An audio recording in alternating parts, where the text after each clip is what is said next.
안녕하세요. 금호고가 이제 시험이 끝났죠. 좀 늦게 끝났는데 고생들 하셨고 1학년 수학 간단하게 좀 분석을 해보겠습니다. 말씀드릴 게 이렇게 세 가지인데 첫 번째로 시험 운용에 관하여. 그러니까 시험지를 보시면 지금 1번부터 10번까지는 조금 무난하게 진행이 되다가 11번이 좀 어려웠을 수 있어요. 11번이 어려웠고 그 다음에 다시 쉬워졌다가 뭐 이런 식으로 분포가 돼 있어요. 근데 여러분이 뭐 제가 중학교를 어디 나왔는지 모르겠습니다만 이게 중학교 시험이랑은 많이 달라요. 시험지 구조 자체가 고등학교는 모의고사도 그렇고 내신도 그렇고 중학생 때처럼 이렇게 점수를 친화적으로 학생 친화적으로 점수를 주려는 시험을 출제하지를 않으시거든요. 절대로 줄을 세워야 되니까.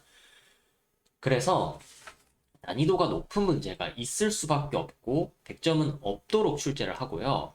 그러다 보니 이제 시험지를 딱 봤을 때 그날 나한테 가장 어려운 문제가 몇 번일지는 모르는 거예요. 시험지를 받아보기 전까지. 그러니까 만약에 본인이 문제를 풀다가 11번이 어려웠어. 그러면 넘어가고 풀 수 있는 문제를 다 푼 다음에 다시 돌아오는 게 맞아요. 이 문제에 너무 매몰돼서 혹시 시험 운용하는 데 있어서 조금 지장을 받았다. 시간을 너무 많이 썼다. 발이 붙잡혀 있었다 하는 학생들은 그 부분에 대해서 좀 피드백을 하셔야 됩니다. 특히 이게 상위권 친구들은 오히려 잘 넘어가거든요. 왜냐면은 내가 뭐, 이 문제 좀 어렵네? 그럼 뒤에서 내가 풀 수 있는 문제 점수 벌어온 다음에 뭐 시간 남으면 풀고 아니면 어쩔 수 없고 이런 좀 근거 있는 자신감이 있는데, 그렇지 않은 이제 조금 그 걸쳐 있는 학생들은 오히려 잘 못 넘어갑니다. 마치 내가 지금 11번을 못 풀었는데 12번, 13번을 풀 자격이 나한테 있을까? 뭐 이런 걸 느끼는 듯이 11번에 어느 정도 좀 답이 나올 때까지 못 넘어가는 경향이 있어요. 아마 2등급 이 걸쳐 있는 학생들 중에서 그런 학생들이 전 되게 많을 거라고 봐요. 이게 시험 전에 여러분이 학원에서든 아니면 뭐 집에서든 시험지를 뽑아서 연습을 하잖아요. 그때 점수를 내가 100점에서 깎인다는 느낌이 아니라 0점에서부터 점수를 쌓아 올린다는 관점으로 문제를 푸셔야 돼요. 그래서 내가 이거를 지금 풀 수 없으면 빨리 다른 문제 넘어가서 이거 풀고 점수를 확보하는 그런 마인드셋으로 시험을 보는 게 맞습니다. 이게 비슷한 예로 보통 토익을 보면 고득점이 목표지 만점이 목표가 아니거든요. 토익은 시험 보는 사람들이 기본적으로 문제를 잘 넘어가요. 이거 모르겠어. 지문 어려워. 그러면 되게 빨리빨리 넘어가서 본인이 맞을 수 있는 문제를 최대한 확보하는 식으로 시험을 본단 말이에요. 고등학교 수학 시험도 그런 식으로 보셔야 돼요. 100점에서 점수가 깎인다는 기분을 느끼지 마시고 0점에서부터 점수를 획득한다는 느낌으로 시험을 접근하셨으면 좋겠습니다. 두 번째로 금호고 출제 경향에 대해서 간단하게 좀 말씀을 드리면 이건 시험지를 좀 보고 말씀을 드려야 될 것 같은데 이제 오른쪽이 금호고 이번 기출 문제고 왼쪽이 해당 그 어떤 모의고사를 변형한 문제인지 좀 갖고 왔습니다. 그냥 문제 조건이 완전히 똑같고 심지어 뭐 Q0이 0보다 작다 이런 디테일한 조건도 똑같습니다. 마지막 구하라는 부분에서 숫자만 살짝 바꾼 그런, 왜냐면 답까지 똑같으면 애들이 답을 외워버리니까. 24번도 마찬가지예요. 함수 식변형 아예 없고요. 구하라는 값에서도 큰 차이가 없는 그런 모의고사 변형 문제를 출제를 좀 하셨습니다. 그러면 모의고사 기출문제집을 풀어봐야 되냐? 풀면 좋죠.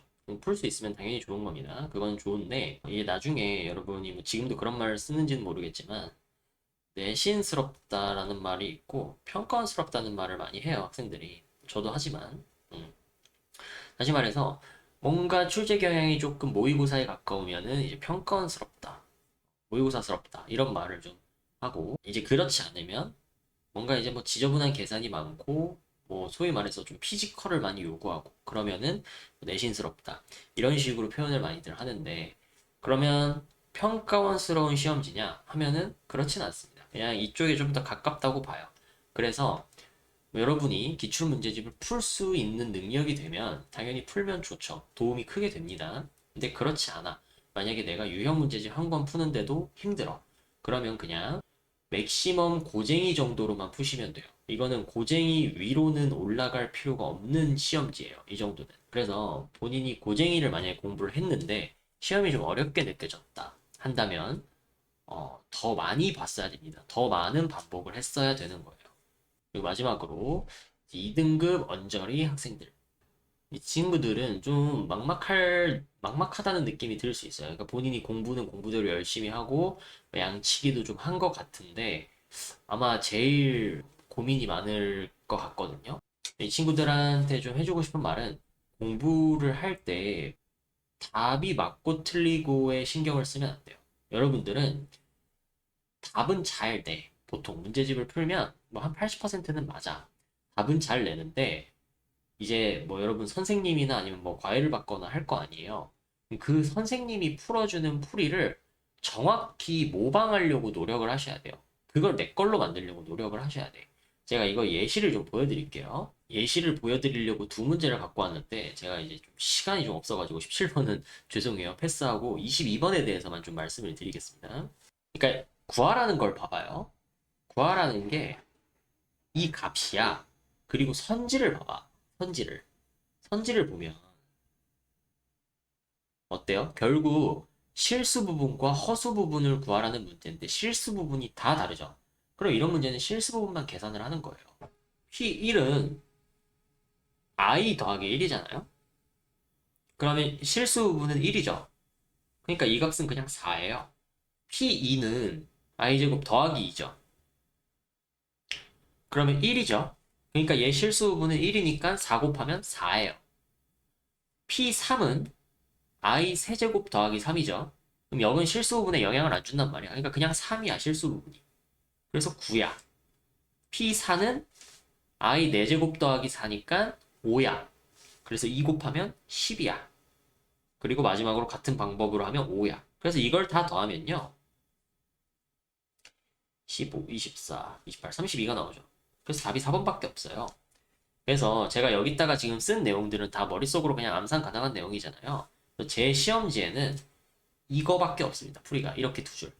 그러니까 아니 뭐 나도 이거 답 맞았는데 뭐 저런 걸 신경 써야 돼? 라고 느낄 수 있지만 이렇게 이런 디테일, 뭔가 계산 센스 이런 게 하나하나 쌓여서 시간 단축이 되고 여러분이 한 문제, 두 문제 더 풀 수 있는 시간이 확보가 되는 거예요. 그래서 답이 맞고 틀리고 답이 맞았을 때도 꼭 해설지나 이런 걸 참고를 하셔서 더 나은 풀이가 없는지 그런 거를 계속 탐구하려는 태도가 되게 도움이 될 거예요. 두 번째로는 문제를 봤을 때 어, 손을 대지 말고 푸는 연습을 좀 하세요. 이게 실력이고 이게 손이 바쁜 정도라고 하면 실력이 낮을 때는 학생들이 아무것도 안 써요. 손이 안 움직이다가 실력이 한 3등급, 2등급 이렇게 올라가면 거기 학생들이 손이 제일 바빠요. 뭔가 자기가 해야 될 걸 하는 게 아니라 할 수 있는 걸 해요. 그러니까 해야 되는 거, 내가 값을 구해야 돼. 그러면 값을 구하는 방향으로 그 문자를 설정하고 계산을 하고 그런 설계가 있어야 되는데 그냥 이 조건이 있으니까 이거 하고 이 조건이 있으니까 이거 하고 이렇게 그냥 손만 바쁜 그러면서 시간은 시간대로 쓰고 4분 답대로 안 나오고 그러면서 또 매몰 비용에 빠지고 이런 현상이 좀 있거든요. 그래서 그냥 이런 식으로 되는 경향이 좀 있어요.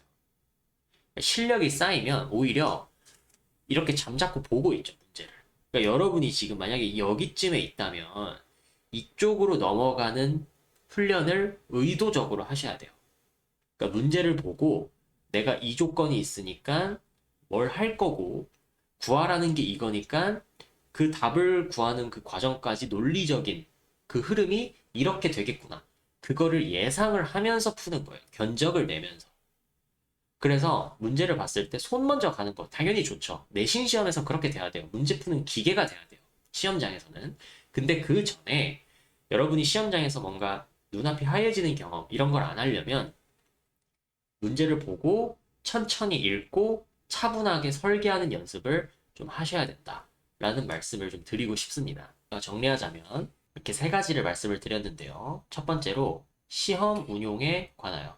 그러니까 여러분이 혹시 뭐 11번에서 막혔다, 혹은 뭐 13번에서 막혀서 시간을 너무 많이 썼다. 잘 넘어가는 연습이 중요합니다. 100점에서 깎이는 게 아니라 0점에서 쌓아 올리는 그런 마인드로 시험을 접근하시는 게 중요하고요.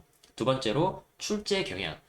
모의고사 변형 문제가 있었지만 그래도 내신스러운 그런 시험지에 가깝다. 그래서 굳이 저울질을 하자면 유형 문제집에 조금 더 무게를 싣는 것이 맞다. 마지막으로 2등급 원저리 학생들에게 두 가지 말씀드렸죠. 많이 배우셔라. 답이 맞고 틀리고. 여러분 답 맞추는 건 이제 어느 정도 잘 하잖아요. 답이 맞고 틀리고가 중요한 게 아니라 더 나은 풀이, 더 최적화된 풀이 그런 걸 배우는 게 중요하다. 모방하는 게 중요하다. 두 번째로 손을 떼고 문제를 관망하는 연습을 하세요. 손이 너무 바빠.